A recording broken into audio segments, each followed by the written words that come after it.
I got started into acting seriously, like professionally, when I was 18. I went to university first. I went to Liverpool John Moores, but I didn't go into acting. I thought I was going to be like a cinematographer or someone behind the scenes. But as I did more like plays at university and stuff, I began to get more and more realising that perhaps I was being a bit of a wally and I should actually do something about it. But I didn't really know what to do. And then I went to drama school for a year. But I think I always wanted to act, or had always been a bit of a show-off, or always been a bit of a one. And then I didn't really realise you could do it as a living. It's still a bit of a shock, to be honest, that you can actually do it full time. So, yeah. I think I watched lots of Disney films when I was younger, but obviously I can't be an animated character, unfortunately. So I don't know whether it's those. Oh my God, I watched Desperately Seeking Susan with Madonna about 1 million times with my sister, and Clueless.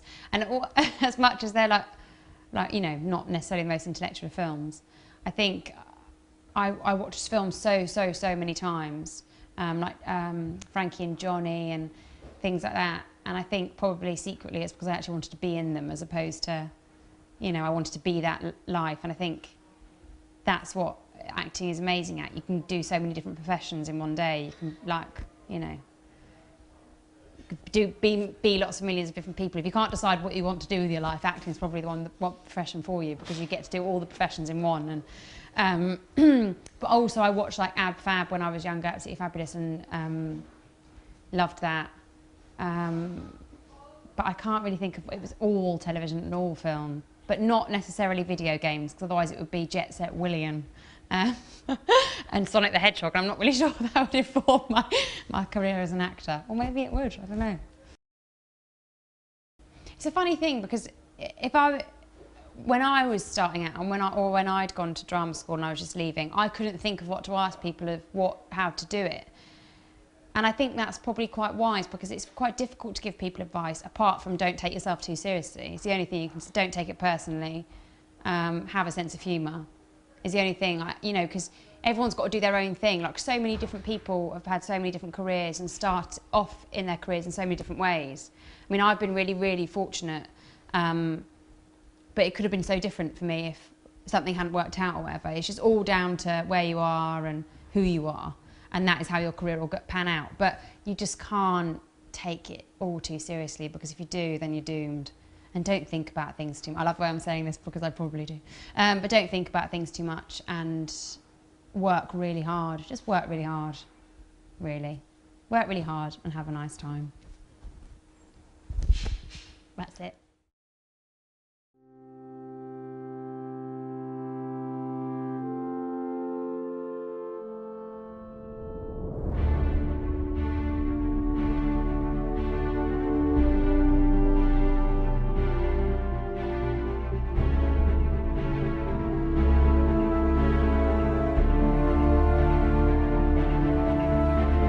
I was working actually on a show, Game of Thrones, and I got a call saying that Stephen Daldry wanted to talk to me. I was thinking, I'd never spoken to him before, it was a bit strange. So anyway, I got a call from him, and he just said, oh, what are you doing there? And I was like, Game of Thrones. And he said, I'd really like you to come to meet and maybe do this show with me. And I'm a big fan of his work, so I said, okay, I'll come and meet you. So I went to London, and yeah, I met him and Peter Morgan, and sort of said yes straight away. I trained as a fashion designer, which is like just literally putting things on models. It's like, wear that, like that, like that. So when I first moved over to costume, my first film was awful, because I could say, okay, if you put that on, and the actors were going, well, I don't feel like this. I went, well, yeah, but it looks great. I mean, it was awful. They were like horrified. This woman was coming and telling them what to wear. That's not how it works, really, I think. It's a collaboration, and you need to get their trust, and then they'll let you play, you know.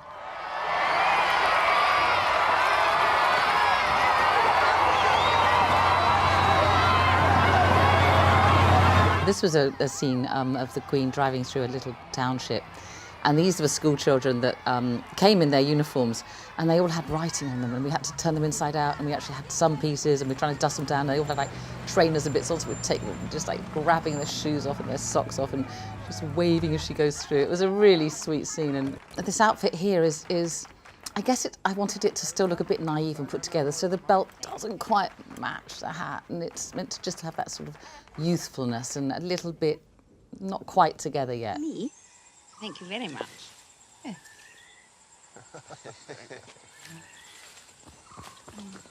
Karibu.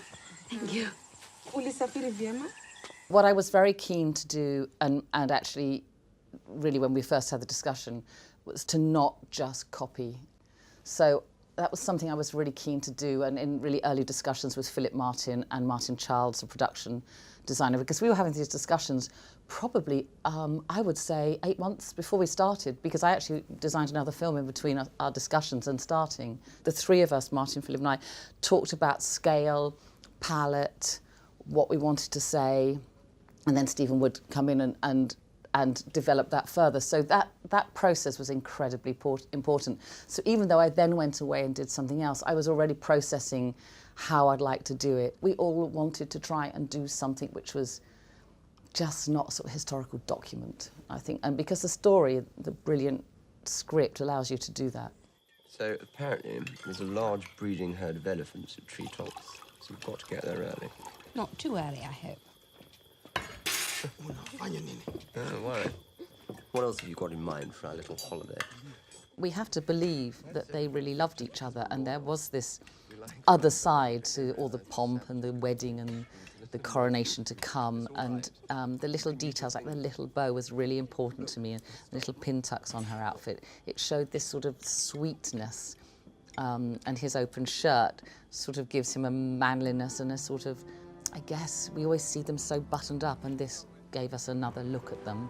It was really important to get this sort of reality across. Couldn't sleep and wouldn't sleep when love came and told me I shouldn't sleep. I mean, we all think we know the royal family to some extent, but I think once you start delving into it, you find surprising facts. I mean, you just read, the dressers or the butlers or whoever's sort of stories about them and try and piece together the personalities. But it's very difficult to start the creative process of the actual designs until you really know the actors, and because so much of what they bring to it, it's important. We're not doing not doing copies of, as I said before, they're not copies, they're not trying to mimic them. So although I'll dye like a range of colours maybe or something and try and put palettes together and try and think, well, how do I show that I think maybe Margaret is more sophisticated in her taste of costume rather than the Queen? Well, that will probably be with a more sophisticated colour palette. So those sort of just markers will be there. Look at suit cuts and, Wallace Simpson, who I love, love designing for. So yeah, just sort of, you sort of do this sort of wash, like try and just get the ideas in your head. And obviously assistant designers are incredibly important at this time because they'll do a lot of the sort of nitty-gritty research into, well, they would have always worn this on this day and that on that day or whatever, because that's really important. And the medals and the uniforms and the stuff which is incredibly important, but actually not particularly creative, I suppose, in a way.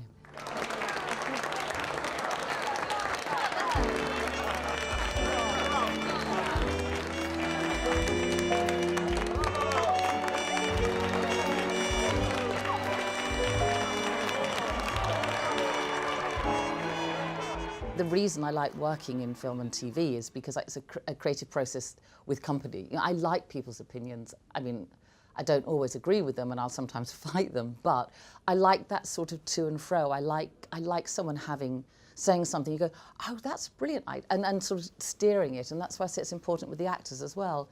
Once you start fitting with them, something happens and you go, oh gosh, actually now I see this works on you this way. Why don't we do this? And they go, oh God, this really makes me feel more like the character. So it's a development, and it's actually easier on a film to work closely with a director because there's one director. There's just not time sometimes to sort of go over each costume with each director. So at some stage you hopefully have their confidence and they do let you go to a certain extent. And I might say, I would really like her to change into this here because I think it says this.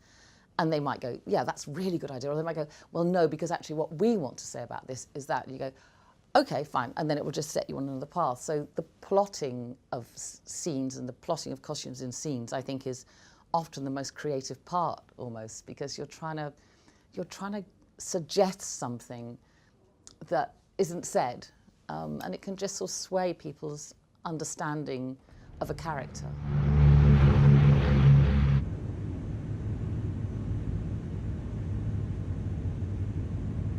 I love her looking out the window and just think and sort of coming to terms with what it's going to be like when she arrives. And then we cut to this sort of like sea of men in black. And this is sort of, it's ominous, and it's actually what she's going to deal with now. It's this sort of, it's the death of her father, but it's just this, it's all men. And this young girl is going to have to somehow make her way through this. So it was quite important to actually have no women there, because in her day-to-day life, this is how it will be now. And then we have this lovely distracted sense of the dressing, this very simple, very unassuming costume that we put her in, that actually represents the intimacy of a previous scene, and the splashy colours of the skirt is peeled away. And she's reading the words of Queen Mary, who is in this incredibly Edwardian costume of mourning. And I think it's quite interesting, the undoing of the buttons and the stripping away of the layers. And underneath, I mean, the underwear is purposely very simple. It's something that women of the time could relate to. It's not a fashion magazine look. And the fact that that is there, that doesn't change. And then slowly, she's almost repackaged.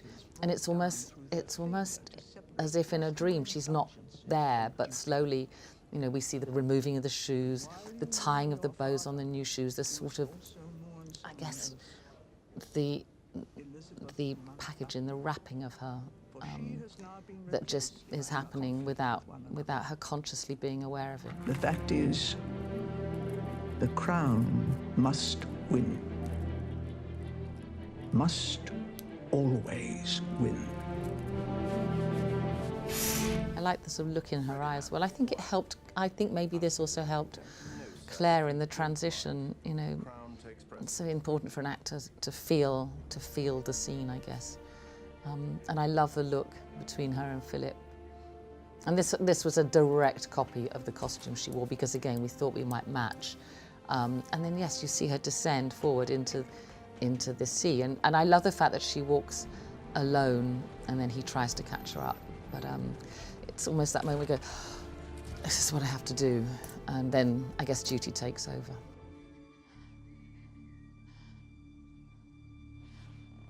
Now, I must leave the treasures of the past and turn to the future.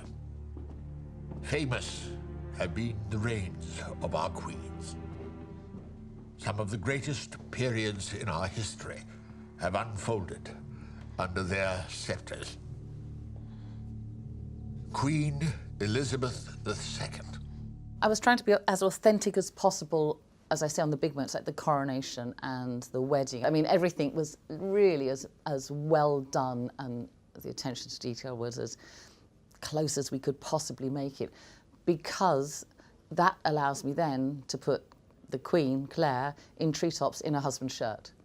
Because if the wedding and the coronation and all the copied costumes, of which there, I don't know, there are probably about 4 or 5 exact copies.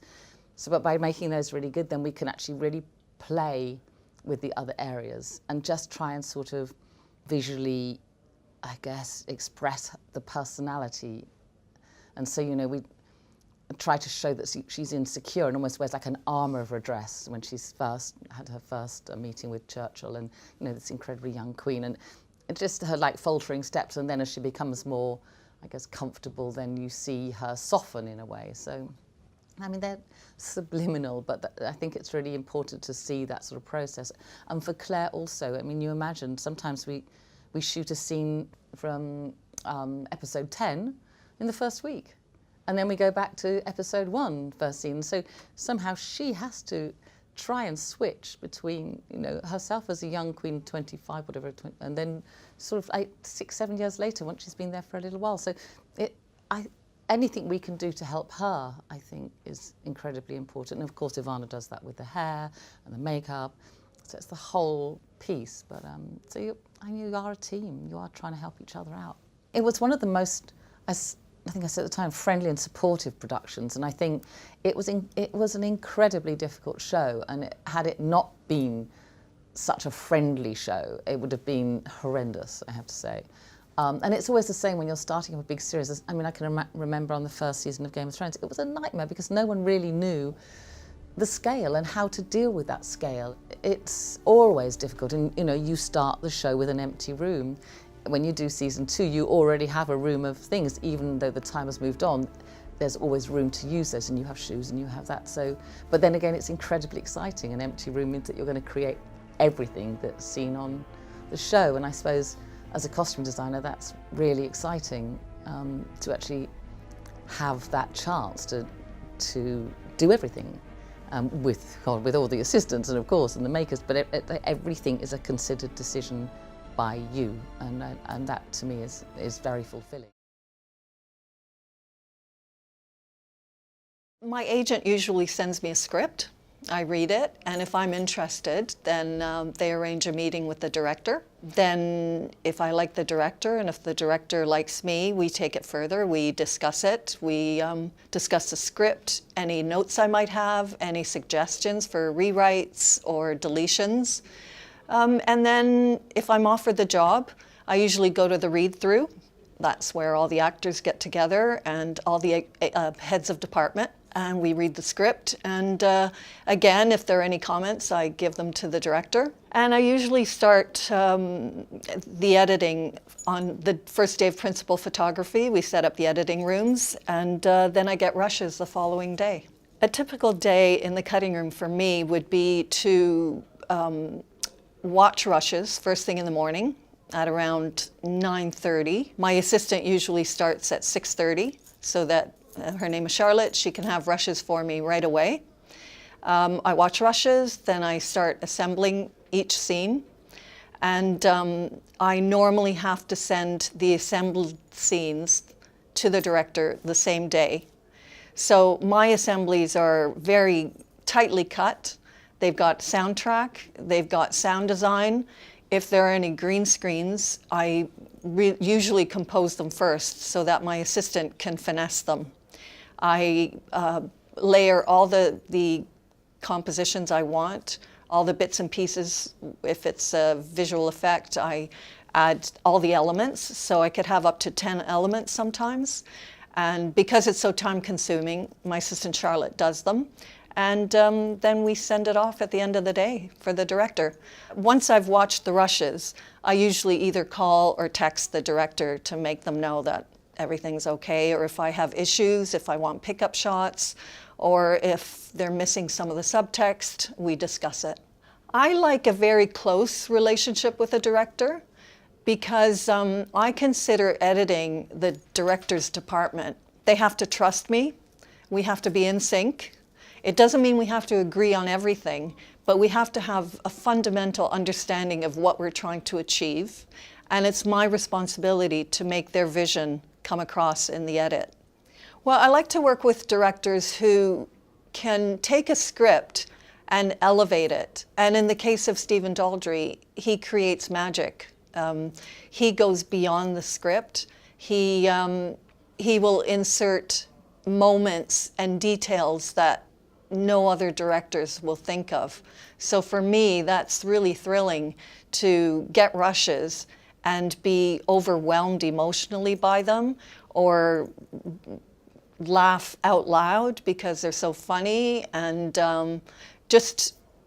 directors who have good taste and strong instincts are great for me. I originally wanted to be a fashion photographer. I loved cameras, I loved images and interesting compositions. I went to film school and I studied still photography and motion pictures. And although I operated a lot of films, I kind of fell into editing. There was one exercise in particular that really resonated with me. The whole class shot one scene together, and then we were given the same rushes. And most of my friends cut, wide shot to medium shot to close-up. And I chose to show an image and pre-lap dialogue and start in close-ups and then reveal the whole wide shot. So it was unconventional. And although I got top marks and praise from my peers, for me it was a turning point. So then when I finished school, I ended up as a clapper loader on a few productions. And on the movie I was a clapper loader on, I just followed the film through into the cutting room, and I've been there ever since. Although The Crown is considered television for Netflix, every episode is treated like a feature film. So for me, I have the collaboration with the director, Stephen Daldry, who is amazing. And since he comes from film, he insists on keeping me on to the end of the mix. So as an editor, I'm able to follow the film through to the very end. Well, I edited episodes 8 and 9. 8 deals with the Kennedys coming to Buckingham Palace. And episode 9 is about the Gordonston episode with Prince Philip and the Prince Charles and their experiences there. Now, both episodes were completely different in tone. So I had the pleasure of editing a comedy and then a very serious, heartbreaking drama. So for me, I had the best of both worlds. In episode 9, although it was brilliantly written, I did restructure a lot of it because there were times when we cut away from one boy too early, and emotionally we wanted to stay with that one boy, whether it was Charles or Philip. I also had to find interesting transitions, and so visually it was a challenge to discover where we should switch over, what shots would complement each other. For example, after Prince Philip bullies the Queen and insists that Charles stay at Gordonston, we added one shot of Philip going into the hallway and looking out the window, and then there's just a flicker of remorse, and he looks down. And script-wise, I was meant to cut to young Philip on the obstacle course, but I chose to move up a shot of Charles, young Charles, looking in the trophy cabinet at young Philip. And so this juxtaposition of older Philip cutting to young Charles looking at his father as a young boy in the trophy cabinet with the trophy was emotionally very connecting of all three characters in the show. So I tried to apply that throughout the whole show. Well, we all dream of getting great performances, and I was really blessed on The Crown because from the big leads to the tiny parts gave brilliant performances. And I have to credit Stephen Daldry for that because in watching every take of his rushes, an actor might do something a few times, and then Stephen will go and whisper in their ear, and then the next take is magically 10 times better because they'll do something, it might be subtle, but they do something that transforms that scene. So I edited the first season of The Crown as well. And I was very excited to learn that Hans Zimmer was scoring the film. So I got all his soundtracks from all the films he had scored. And I think the other editors too, tried to use his sound and music as a temp track. On the second season of The Crown, we were even luckier because we had the first season to draw from musically. The score had the right tone for the show, had some lovely melodies. So I was able to apply those to my shows as temp tracks. But Stephen Daldry and I were lucky because we went to Rupert Gregson Williams' home outside of London. He has a beautiful home with rose gardens, and it was very peaceful. And we spent a day with him working on episode 9. And he just played some melodies that we knew would work for the show. So it was a close relationship because Rupert would also come to our cutting room, and he would bring some tracks and we would try them, and it was a very collaborative relationship. Well, I think there's a misconception that The Crown has tons of money and we get tons of time and everything, but the reality is I was editing 2 shows at the same time, and so I was working 14, 16 hours a day, and usually 6 days a week. I had the luxury of having amazing material, starting from a great script and material that Stephen Daldry had shot. So that was a blessing. But when you work on smaller budgets with less experienced directors, I would say it sometimes is harder because you have little material to play with. And if a director is less experienced, they sometimes give you less freedom to explore, which is detrimental to the film because it's very healthy to have an unbiased editor's opinion and input into the film. So I would say hire the best people for the job and let them do their best and explore. Besides being a storyteller, an editor has to be very sensitive to the director because although they're very talented, they too can be vulnerable. So if I have anything to say, I say it one-on-one and not in front of the writer or director. I try to help them out as much as possible. So after I've watched rushes, I'll either text, email, or call the director and suggest pickup shots or pickup scenes if I think we're missing an emotional beat. I think of the whole character arc, which is why I watch every take, because there could be a little gem in an unselected take. I put a soundtrack, I put temp music on the assemblies. So, and I also have the assistant create the visual effects after I've put my comps in there, so that I try to deliver the most finished and polished assembly possible so that the director can really judge how it's shaping up. So I first heard about The Crown because the scripts came through and it was originally for a different character. And I met Stephen Daldry and I screen tested on that character and then I got the part.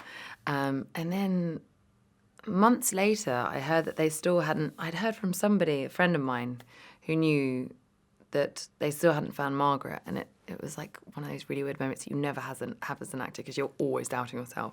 But where I suddenly thought, oh my God, I think maybe I'm meant to be playing Margaret. And not in an arrogant way. It just suddenly, I don't know, it was like a weird moment of, not serendipity, what's the word? Epiphany, yeah, not really, yeah, but not quite, extreme. Not as extreme. It's not like, oh, it's me.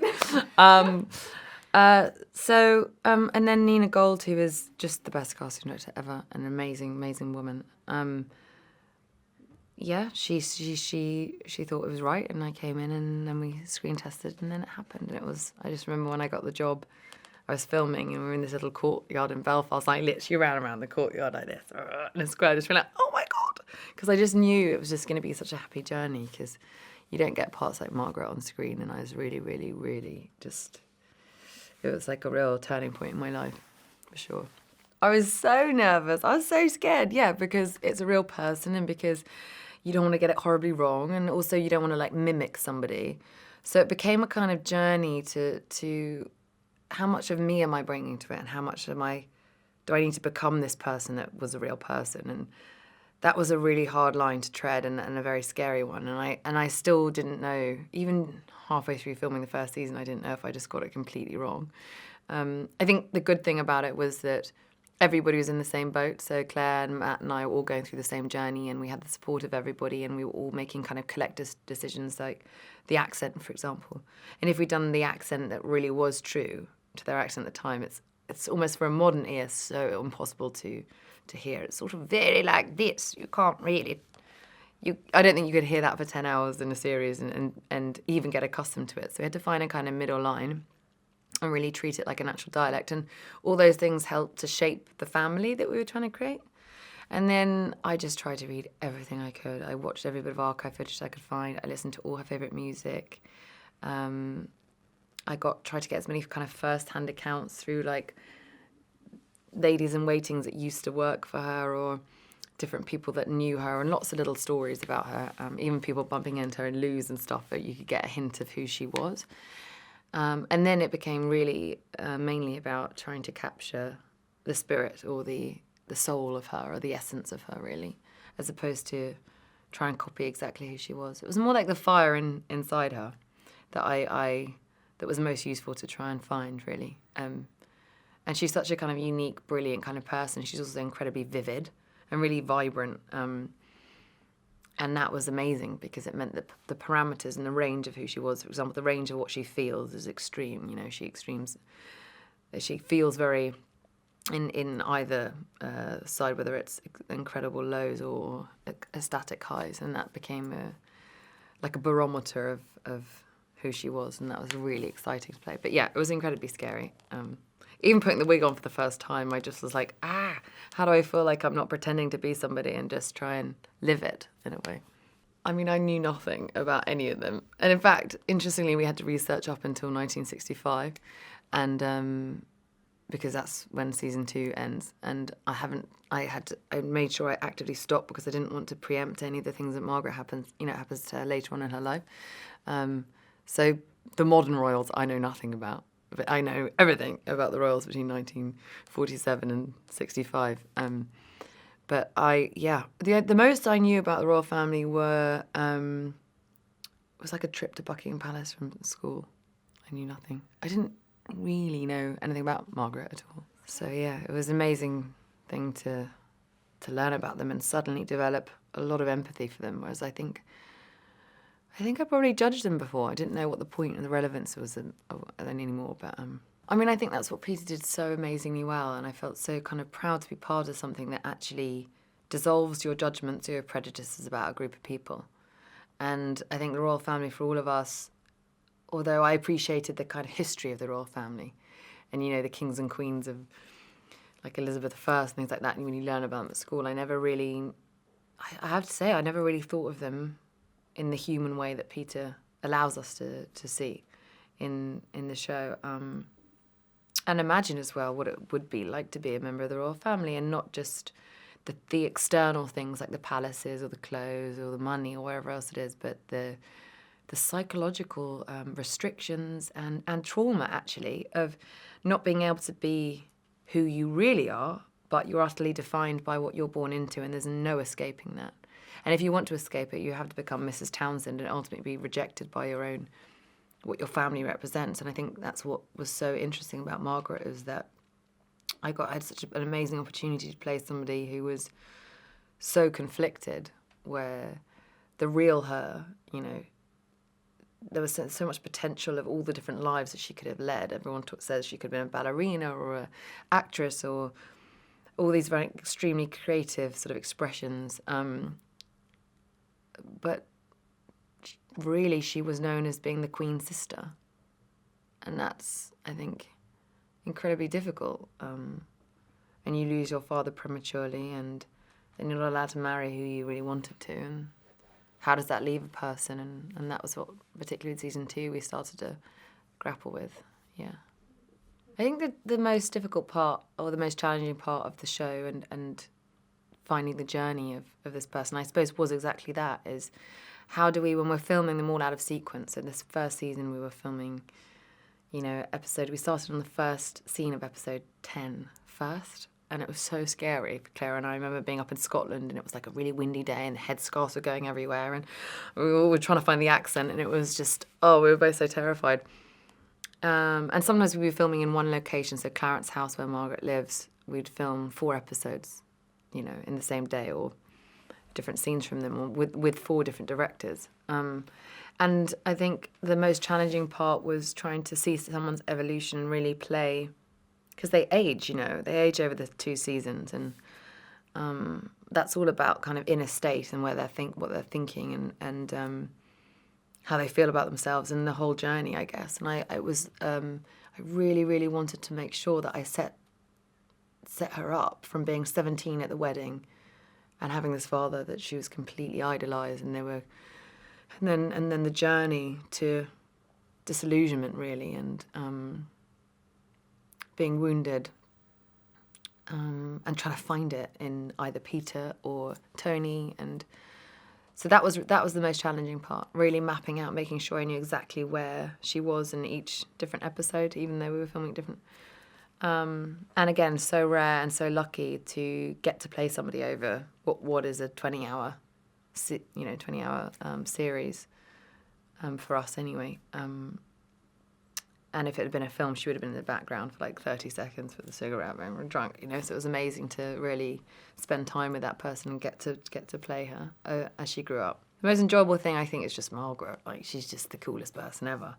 And she's so sort of like unapologetically herself, and like I said, so bold that it was just amazing to A, get to know her, and B, it was just so fun, like putting cigarettes out and sandwiches and just being like naughty. It was a really beautiful gift and the happiest job of my life, definitely. So the best audition advice is, and it's really simple, and I learned it the hard way, and you always, you think you know them, but you don't, and this is about lines. So learn your lines back to front, inside out, so that you could actually do them backward really, really fast, that you can do them while you're cooking eggs or someone's talking to you. You could just drill them all the way through so that it becomes part of your, it's already so far in your memory, in your body, that you're no longer thinking about the lines anymore.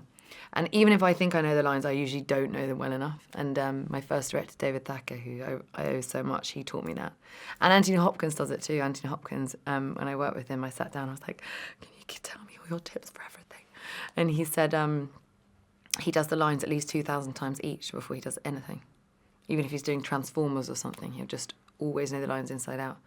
And then it takes away half of the anxiety and the nerves about in the room, because if you know the lines no matter what, even if they're throwing a million things at you, even if someone's looking bored, leaving the room on their phone, they clearly don't feel like you're the right person. If you've got that, you have like an absolute safety blanket that you're already given half a chance. So that's it. Preparation. Get someone to test you endlessly. My poor sister and housemates. And survival tips. Do you know what? The main thing, I think, is making sure that you have a life outside acting. That you can find acting is a sort of 24-hour job in a way. And it's not about how many hours you do on a set or how many auditions you get. It's the life in between that informs the work that you eventually do. And someone else said that auditions are also just as much, treat them as if you've got the job. Because the auditions are the work too, if you know what I mean. So you're getting to act in the room, so that it takes the pressure off the sort of like need to get these jobs to make you feel like you're successful, to make you feel like you're enough. I think so much self-worth for actors is attached to that, and what people view as success or not. But I think the main thing is trying to learn to like yourself enough to, because there's so much rejection and there's so many variables and so many sort of other people outside of you telling you or giving the impression whether you're good enough or not, and so finding a sort of sense of self that you back yourself enough, really, and it's really hard to do. Yeah. For me, The Crown is hugely untypical, because normally I do feature films. Well, until recently I've been doing feature films, when you would come on board sort of maybe 16 weeks before, and then you'd get something like 12 weeks official prep or something, maybe 16 if you're lucky. But with The Crown, I've been on it for 3.5 years, and it's the only time I've ever looked back on my location recce photographs and seen how much younger I was when I started it. So I'll join after Martin when he's done some of the initial kind of concept work with the director and looked at the script and locations, and then I kind of come in and then do a sort of second visit, and we talk about palette and colours and how you want to, go ahead with it. Very often, by the time you join, by the time the set decorator generally joins, we have worked out which bits we're shooting on location, which bits we're building, and again, that's usually a simpler thing on a feature film, because the script is there, and you know your knowledge of locations means that you can work out which are the obvious ones to go to, and which are the things you might like to build and which are the things you know you're going to have to build. Whereas on The Crown, it's much more of an evolving thing. So we're going back to sets that we built 3 years ago that are now being turned into other things 20 years further on in their lifetime. Well, how do we work together? We have discovered, I think, that we have fairly similar tastes. Yes, that's a very fortunate. And that neither of us wants to kind of show off. You know, we very much want these sets to look like they've been lived in, and to make them appropriate to what's going on in the narrative. Because suddenly as in episode 4, the one we've been nominated for, it's about a princess deciding she doesn't really wants to break out of the world of being a princess. Now, we've just had 2 seasons of The Crown where everything has been extremely royal. So we suddenly get an opportunity to break out of being, not princesses, but breaking out of a kind of royal rut. Yes, and it's nice to have an opportunity to focus on that distinction, isn't it? Yes, and to break the tradition and have a bit more of a kind of layered look, like Tony's studio. And, yes, exactly. And her move into sort of the bohemian world of the 50s more than the royal world of the 50s, I suppose. But this sort of royalness, this richness, we've been doing this for several years, and therefore we know what we want to do to get out of it. And we know how frustrated we've been by, oh, not another gold big room. Well, for me, because I get to join quite early on, because of the scale of the work that we have to do as designers. So I get to know the director, and in the case of The Crown, the directors. There are 4 of them, and very often at least 2 of them, usually 3 of them, are working concurrently. So I have to kind of divide my time between these people. Well, there's a great team of I've got last year, I think, because of Martin just said, there's a lot of sets being dressed simultaneously up and down the country because the locations are led by what there is, you know, in Wiltshire or in north of England. So there's a lot of sort of geographical strain in terms of kind of covering the ground. And we've had got a great production buyer called Alison Cardy, and some great assistants, Sophie and Lottie. So there's a kind of like a rolling team of and the prop master as well, just kind of trying to, the logistics of trying to get everything to the right place at the right time and covering it and making it look good enough for Martin. The great advantage of the longevity of The Crown is that we've kind of gained a crew that thinks like we do, to slightly oversimplify, but they think like we do. So we just have big briefing sessions together, and we have walls full. Alison's walls are full of things she likes and that are pertinent to the history of interior design. I've got walls that are full of similar things, the history of architecture over this period. I'm a bit more sort of stuck in the research slightly, but Martin has a great wall of Hitchcock or kind of flavours and atmospheres, which is a great thing to then sort of absorb and then try and interpret in a kind of nuts and bolts kind of way, you know. Because at best, I think I'm part of the storytelling. We are part of the storytelling team as well. If this doesn't sound too immodest, I've got a sort of vast encyclopedic knowledge of the history of film, so I know quite a bit about storytelling and how those problems have been solved in the past. So I kind of go to that and hook out a DVD and watch it with the director, and suddenly we'll get a little eureka moment as to how a problem might be solved. But that's more a sort of storytelling problem, and how the actors and the storytelling might work within a set. But with regard to more logistical problems, I don't know, do we have any? Do we ever have any? I think as long as you've got good communication with your crew, and I think the key is to respect everyone's roles and be grateful and appreciative, and then I think people will go the extra mile for you to try and make, you know, we're all sort of pulling in the same direction, we all want the same thing. So logistically, I think that's really important, just to have a great kind of efficient but good-humoured bunch Yeah, and also welcome other people's ideas, Yes. you know, so, you know, you want them to be as creative as you are. So I first heard about The Crown when I was directing Wallander for Left Bank Productions, and Andy Harris, the producer, said that they were putting together a team and that there was one space left for a director. And I guess that was my introduction into meeting the team on The Crown, and Peter Morgan, Stephen Daldry and Andy Harris. I think everyone thinks they know a little bit about the royal family, but the beauty of this project is nobody knows anything about them. And so for me, it was a huge learning curve. And certainly, I mean, my historical knowledge in terms of my own experience really starts around the sort of 80s. So we were dealing in 40s, 50s, and so the only thing I remember from that was doing history GCSE. But fortunately, there's a huge team around on hand to help with that.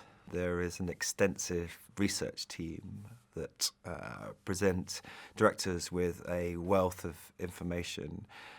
Historical information, whether that be biographies, whether that be archive footage. So my job to begin with was to completely immerse myself in that historical research, and then working in tandem with Peter and the scripts is to find where we can bring some of that historical research and start to colour the scripts that we're working on.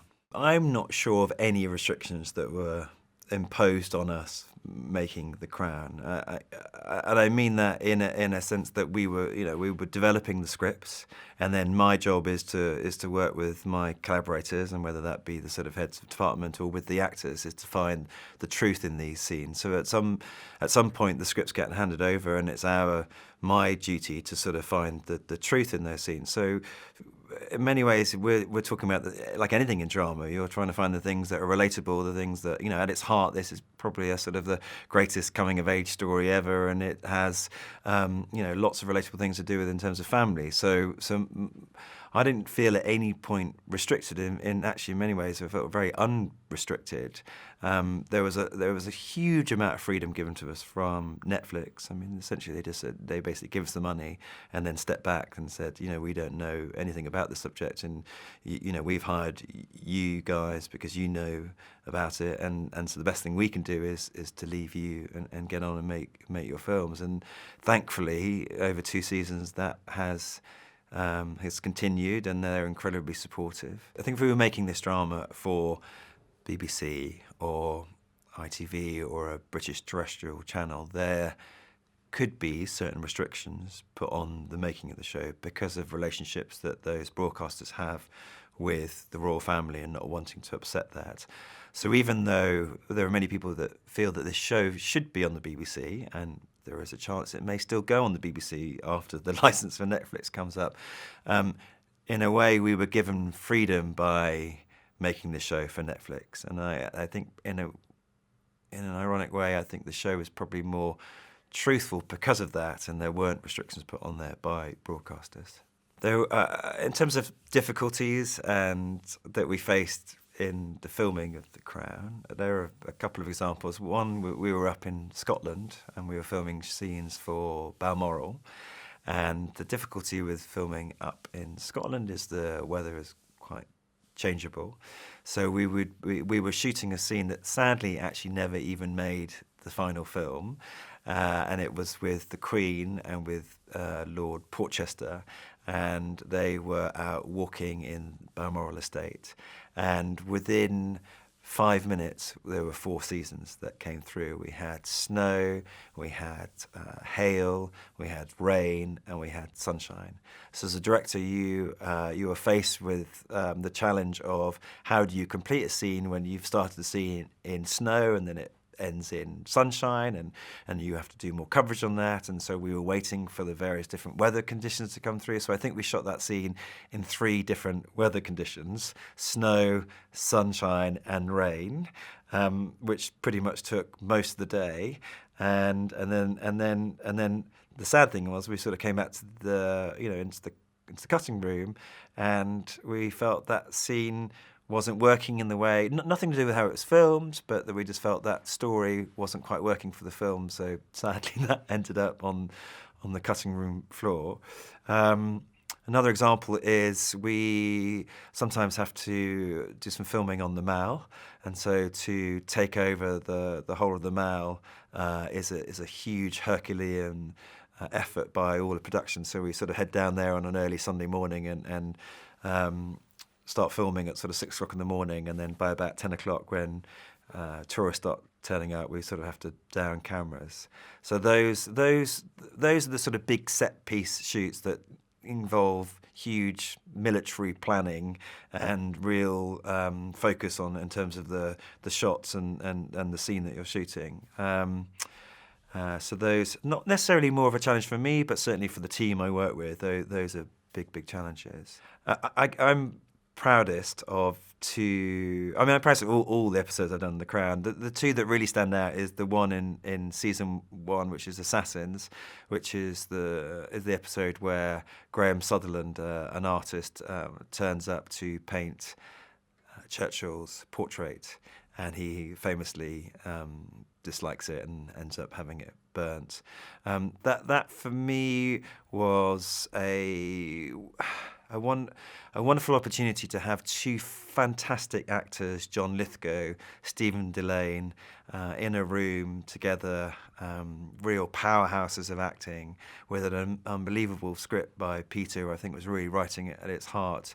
And sometimes in The Crown, we do the sort of the big showy set pieces, but ultimately sometimes the heart of it can really exist in just two people having a conversation and exploring, in that instance, the loss of a child that they both connected over. And my second or equal favourite, which I think in an odd way are sort of companion pieces, both sort of have artists or photographers at its heart, is Beryl, which is in season 2, which is the sort of love story where Princess Margaret meets Tony Armstrong-Jones, who then becomes Lord Snowdon. And that was my attempt at a sort of French new wave film, which was thankfully outside of the palace, so we could sort of break that the language of what was maybe associated with the Crown, and could represent the beginning of a new decade. So the beginning of the 60s, and how do we do that through the eyes of Margaret and Tony? And one of my favourite films, and an Antonioni film, Blow Up, was a huge reference in that. And so it was for me a kind of a love letter to some of those films from the 60s that I was able to sort of bring into that episode. As a director, I think the key to collaborating with actors is to understand what you're asking your actors to do. And I would advise any director who is thinking about making drama or film is to spend some time training as an actor. Now, that doesn't have to be 3 years at drama college. I think there are courses you can do. You can do a day course, you can do a week's course, because I think what that will give you is an understanding of what you are actually asking these actors to do in scenes. And I think you as a director need to know that before asking them to do that. I think secondly to that is, and once you know that, I think then you are in many ways able to play more with actors. And I think that for me, one of the key to successful directing is to give your actors a permission to fail. And that means about creating an environment of trust, and to allow and to be open to to be surprised when directing scenes. So by all means, come prepared and have a real idea about what the scene is, but then be prepared, and I know people say this, but be prepared to sort of ripple that up and for them to show you something that maybe you hadn't quite visualised. Survival tips for directors. I think trust your collaborators. Essentially every time you start a new project, you are building your business. You are hiring all your key heads of department. And so take your time hiring those people. Make sure that those people want to work with you and that you want to work with them and you trust them.